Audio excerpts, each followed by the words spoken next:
ஆசிரியர் பெருமக்களுக்கு வணக்கம். நாம் இந்த வீடியோவில் 6ஆம் வகுப்பு தமிழ் முதல் பருவம் தொகுதி 1 அதாவது தமிழில் இயல் 2 பார்க்க போகிறோம். ஏற்கனவே நம்ம சேனலில் இயல் 1க்கான தமிழ் கொஸ்டின்ஸ் நம்ம ரிவிஷன் பண்ணணும். இப்போ தொகுதி இயல் 2 என் கூட சேர்ந்து நீங்களும் படிக்க வாங்க. சிம்பிளாக டெய்லி நமக்கு இருக்கிற நேரத்தில் நம்ம எந்த பதட்டமும் இல்லாமல் இந்த ஆசிரியர் தகுதி தேர்வுக்கு தயாராகலாம். வாங்க வீடியோக்குள்ளே போகலாம். பாருங்கள், இந்த இயல் 2 இயற்கை இன்பம் அப்படிங்கிற தலைப்பில் இருக்குது. இதில் இருக்கிற முதல் கவிதை செய்யுள் சிலப்பதிகாரம். சரியா? சிலப்பதிகாரம் நமக்கு தெரியும். சிலப்பதிகாரத்தை இயற்றியது யார் சொல்லுங்கள்? இளங்கோவடிகள். இளங்கோவடிகள் எழுதிய பாடல். அதில் அந்த பாடல் இந்த பகுதியில் கொடுக்கப்பட்டிருக்குது. இந்த பாடலை நல்லா வாசிச்சுக்கிடணும். இந்த பாடலுக்கான சொல்லும் பொருளும் பார்க்கலாம். சொல்லும் பொருளும். திங்கள் என்றால் நிலவு, கொங்கு மகரந்தம், அலர் மலர். சரியா? மலர்தல். திகிரி ஆணை சக்கரம், பொற்கோட்டு பொன்மயமான சிகரத்தில், மேரு இமயமலை, நாமநீர் அச்சம் தரும் கடல், அணி அழி கருணை. சரியா? இதை நம்ம திருப்பி நீங்கள் வாசிச்சுக்கோங்க. இதில் ஓரளவு நமக்கு தெரிஞ்ச வார்த்தைகள் தான் ஞாபகமாக வச்சுக்கிடணும். அடுத்து பாருங்கள், பொதுவாக தமிழை பொறுத்த வரைக்கும் ஆசிரியர் குறிப்பு ரொம்ப முக்கியம். இந்த ஆசிரியர் இளங்கோவடிகளை பற்றி நம்ம பார்க்க போகிறோம். சிலப்பதிகாரம் அப்படிங்கிற காப்பியத்தை இயற்றியவர். சரியா? இந்த சிலப்பதிகாரம், இந்த இளங்கோவடிகள் சேர மன்னர் மரபை சார்ந்தவர் அப்படின்னு சொல்லி சிலப்பதிகாரம் கூறுகிறது. இவருடைய காலம் கிபி 2ஆம் நூற்றாண்டு. சரியா? கிபி 2ஆம் நூற்றாண்டு. இந்த சிலப்பதிகாரம் 50 காப்பியங்களில் ஒன்று. இதுதான் தமிழுடைய முதல் காப்பியம். இதற்கு முத்தமிழ் காப்பியம், குடிமக்கள் காப்பியம் அப்படிங்கிற 2 பேர் இருக்குது. சிலப்பதிகாரமும் மணிமேகலும் இரட்டை காப்பியங்கள். சரியா? இதில் திங்கள், ஞாயிறு, மலை அப்படிங்கிற இயற்கையை வாழ்த்துவதாக இந்த சிலப்பதிகாரம் உள்ள இந்த பாடல் இடம்பெற்றிருக்குது. ரொம்ப முக்கியம். இளங்கோவடிகள் இதை ஏற்றினார். சேரமன்னர் மரபை சார்ந்தவர். இவர் 2ஆம் நூற்றாண்டை சார்ந்தவர். முத்தமிழ் காப்பியம், குடிமக்கள் காப்பியம் என்பது இதோடைய மறுபெயர்கள். 50 காப்பியங்கள் இந்த சிலப்பதிகாரம் ஒன்று. சிலப்பதிகாரம் மணிமேகலையும் இரட்டை காப்பியங்கள். சரியா? இதோடைய புக் பேக் பார்க்கலாம். கழுத்தில் சூடுவது தார். சரியா? கணையாளி, தண்டை, மேகலை எல்லாம் கிடையாது. கதிரவனின் மற்றொரு பெயர் ஞாயிறு. வெண்குடை என்னும் சொல்லை பிரித்து எழுத கிடைப்பது வெண்மை கூட்டல் குடை. பொற்கோட்டு பொன் கூட்டல் கோட்டு. கொங்கு ப்ளஸ் அவர் கொங்கவர். கொங்கலர். கொங்கு ப்ளஸ் அலர். அவன் கூட்டல் அழிப்போல் அவனளிப்போல். சரியா? இது எல்லாமே இந்த சரியான விடையை தேர்ந்தெடுத்து எழுதுவதற்கான ஆன்சர்ஸ்.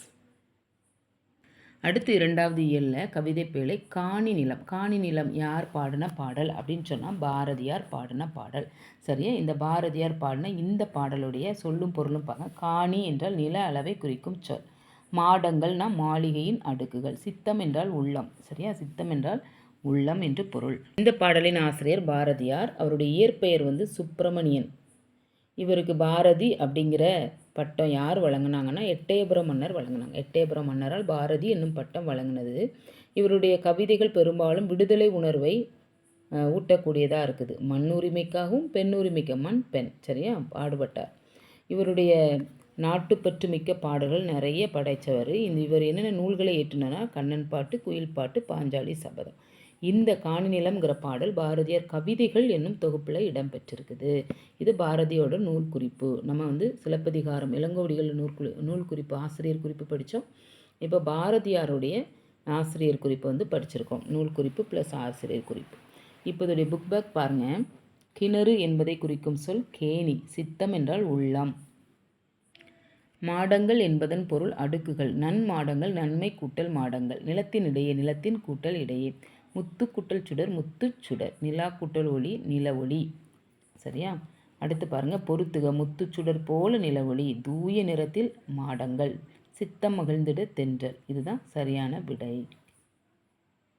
அடுத்து 2வது இயலில் சிறகின் ஓசை. இந்த பாடத்தில் பறவைகள் வலசை போதலை பற்றி பார்க்குறோம். இப்போ எப்படி நம்ம ஒரு மனுஷங்க நம்மளாம் பொருள் தேடுவதற்காக ஊர் விட்டு ஊர் போகிறோமோ அதுபோல் பறவைகளும் பல்வேறு காரணங்களுக்காக இடம் விட்டு இடம் மாறுது. ஊர் விட்டு இதுக்கு பேர் தான் வலசை போதல். இப்போ எதுக்காகலாம் பறவைகள் வலசை போவாங்க அப்படின்னா உணவுக்காக, இருப்பிடத்துக்காக, தட்பவெப்பநிலை மாற்றத்தினால, இனப்பெருக்கம் இவற்றிற்காக. சரியா? இது ரொம்ப கவனமாக படிக்கணும். உணவு, இருப்பிடம், இனப்பெருக்கம், தட்பவெப்பநிலை. அப்போது அது எப்படி இது இந்த காரணத்துக்காக வலசை போகிறாங்க. அதை எதை அடிப்படையாக கொண்டு வலசை போகிறாங்கன்னா, நிலவு, விண்மீன், புவியீர்ப்பு விசை, புவியீர்ப்பு புலம். சரியா? இந்த அடிப்படையாக கொண்டு தான் வலசை போகுது. பறவைகள் வலசை போகும்போது பறவைகளின் உடலில் 3 முக்கிய மாற்றங்கள் நிகழுது. ஒன்று, தலையில் சிறகு வளருது, இறகுகளின் நிறம் மாறுது, அதுக்கடுத்து உடலின் கற்றையாக முடிவு. இந்த 3 ரொம்ப முக்கியம்.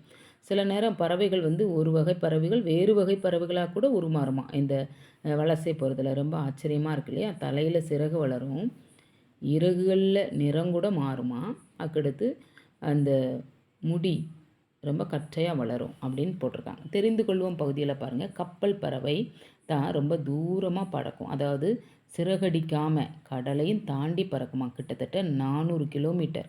அது எந்த இடத்துலையும் ரெஸ்ட் எடுக்காமல் பறந்துருக்கும். இதோட இன்னொரு பேர் கப்பல் கூழைக்கடா கடற்கொள்ளை பறவை அப்படின்னு சொல்கிறாங்க.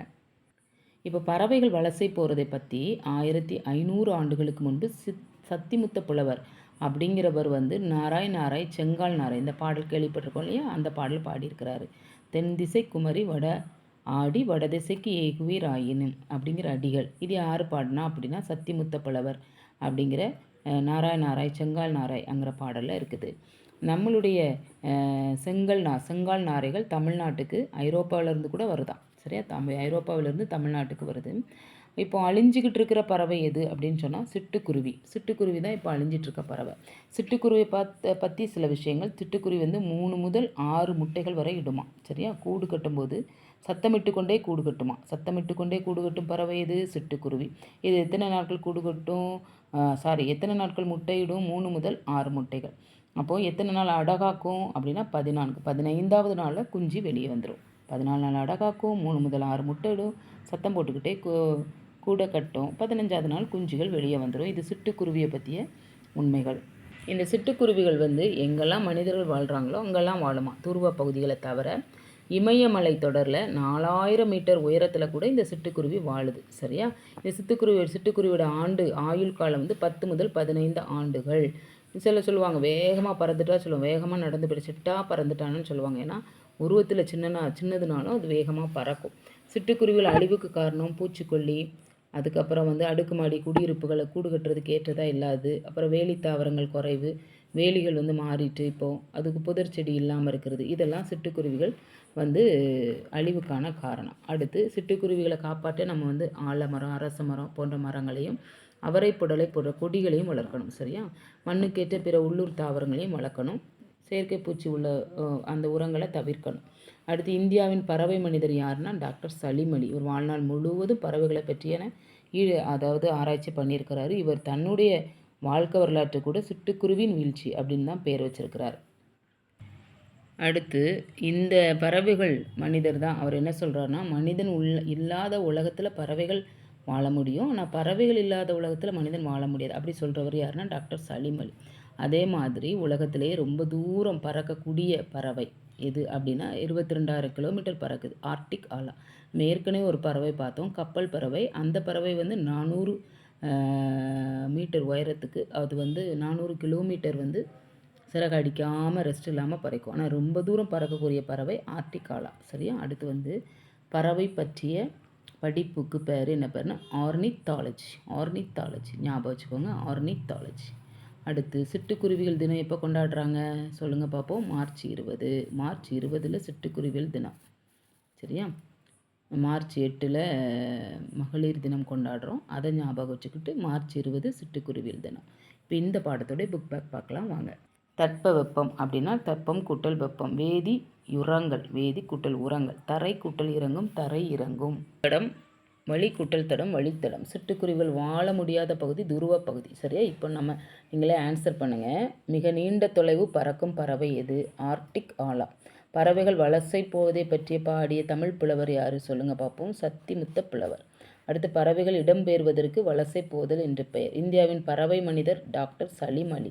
பறவைகள் வலசை போகிற காரணங்கள் ஒன்று என்னது? உணவு எழுதியிருக்கோம். என்னெல்லாம் வேறு என்னெல்லாம் இருக்குது? உணவு, இருப்பிடம், தட்பவெப்பநிலை, இனப்பெருக்கம். இந்த 4 காரணங்களுக்காக பறவைகள் வலசை போகுது.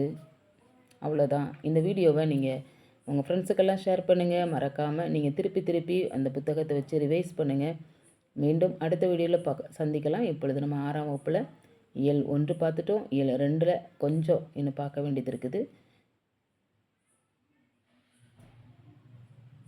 All the best.